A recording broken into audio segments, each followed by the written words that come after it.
In this video, we're going to talk about how to join lace to lace, and I'm talking about a flat lace to a flat lace with your heirloom sewing. So for this, we're going to be using the heirloom laces, which are not 100% cotton. They are 97% cotton and 3% nylon. The nylon gives them a little extra added strength. And then you're going to want to use either a 60 weight thread or an 80 weight thread. I am out of my 80 weight white thread by Aurifil, but Aurifil makes this 80 weight thread, and it indicates right on the edge of the label here that this is 80 weight.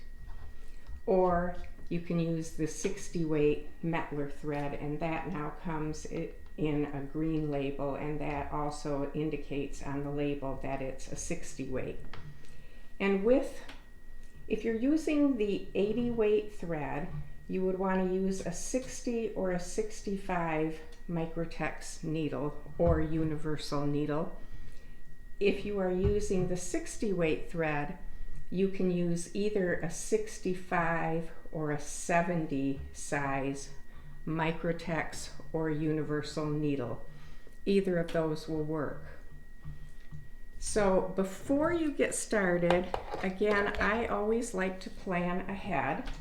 And planning ahead means starching the lace.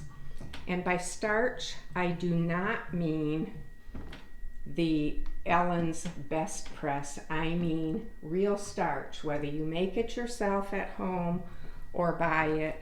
I tend to buy multiple cans of the Faultless Heavy Hold starch. And if I plan ahead, I will lay my laces in the bathtub on a white towel in our guest bathroom that I don't need to use every day. And I will saturate the lace until it's dripping wet, and then hang it over the shower bar until it dries. And it dries fairly quickly, probably less than an hour.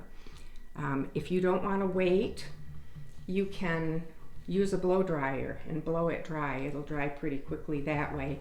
And then press it afterwards. And the pressing always softens it up a little bit, so sometimes I'll starch it twice that way. And then for the actual stitching, you're going to want to set your machine on a zigzag stitch, and the zigzag needs to be wide enough that it will go just past both of the header threads. So it needs to zig, the one swing of the needle needs to come just to the left of the header thread here, and the right swing needs to come just to the right of the header thread here. And then it will pull those two together. Now, the purpose for the different threads, a 60 weight thread can be used for construction as well as for lace joining, whereas the 80 weight thread is a little bit more invisible, but it cannot be used for construction. It can only be used for lace making. And then you have to determine what foot you want to use, and everybody will have their own favorite. Now, I've cut my lace strips so that they are about 2 inches longer than I actually need them to be, because that gives you a little option in terms of having a little extra to cut off at the front end and the back end of the lace. Usually where you begin your lace and end your lace is not, the joining is not quite as pretty as throughout the middle of it. So one foot that can be used is the edge stitching foot, and that's the foot, with a blade in the middle.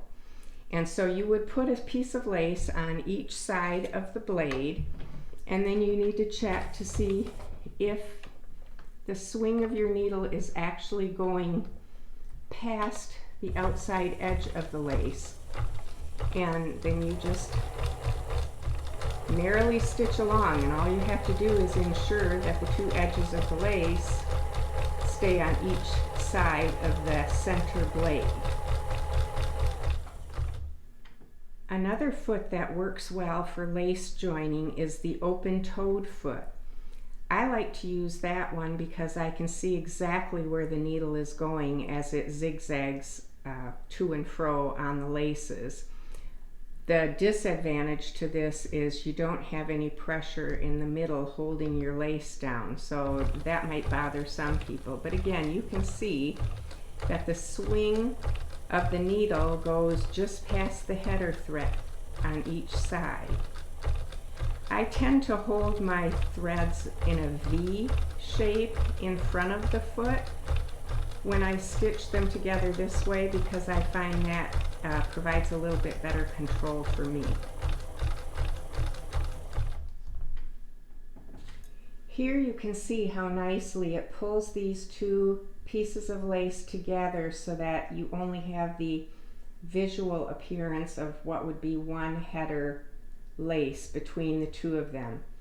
The other thing I want to mention is that as you are feeding your lace or guiding your lace as it stitches, particularly if you're using the open-toed foot, but really with both of them, you don't want to put pressure on your lace because that might cause one of the laces to feed through a little more quickly than the other and cause a slightly rippled lace effect when it joins.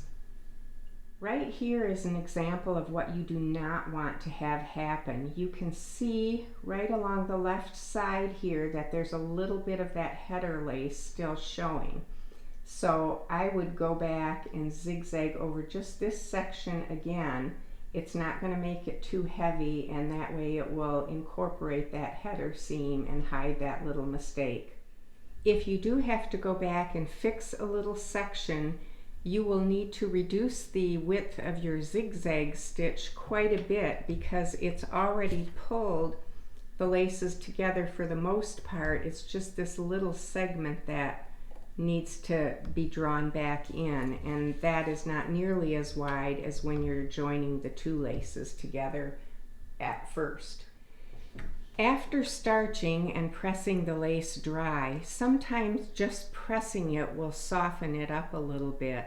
And if you feel like it's a little too soft after pressing, then I would recommend starching it again, because the stiffer your lace is, the better the results will be. It's just a whole lot easier to work with stiffer lace than it is with flimsier, unstarched lace. And if you find that your machine will not cooperate at all, or if you're just very new to heirloom sewing and struggling with this, there is a third option that you can use. OESD makes a wash-away tape that works fabulously. It's sticky, you can stick your lace to it, and then you can zigzag the laces together, and afterwards you rinse it in water and the tape disappears.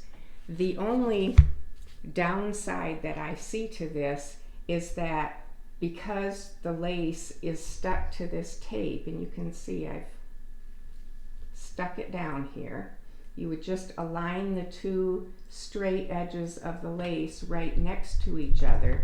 And the only downside, like I say, you're going to have your zigzag go to the outside of the header. It's not going to pull them together quite the same as if you did not have that tape behind. But if that's what it takes to get good results, I would definitely go with this method. The tape gives so much more stability to the lace that it will be easy to find success with this. So this is the lace that I used the wash-away stabilizer on, the wash-away tape. I used that in this segment at the top of the lace, and you can see you've got a wider looking zigzag stitch here. And there may still be a little bit of stabilizer that I maybe wasn't patient enough while I was rinsing it. So that'll probably lighten up ever so slightly. But down at the bottom here, I zigzagged it together without the tape behind it. And you can see there is a subtle difference in the look. So my recommendation is, if you have a temperamental machine, or if you're brand new at this and the tape makes it easier for you, use what works for you. But eventually you want to get to a place, I think, where you don't need to use the tape and you can get a closer zigzag stitch where the stitches are pulled together. And there you have it, a beautiful fancy band made with 3 different laces that are joined together. And that is exactly what you're going for, and I hope that this lesson will help you on your heirloom sewing journey. If you've enjoyed this video, please consider subscribing to my channel by hitting the subscribe button below.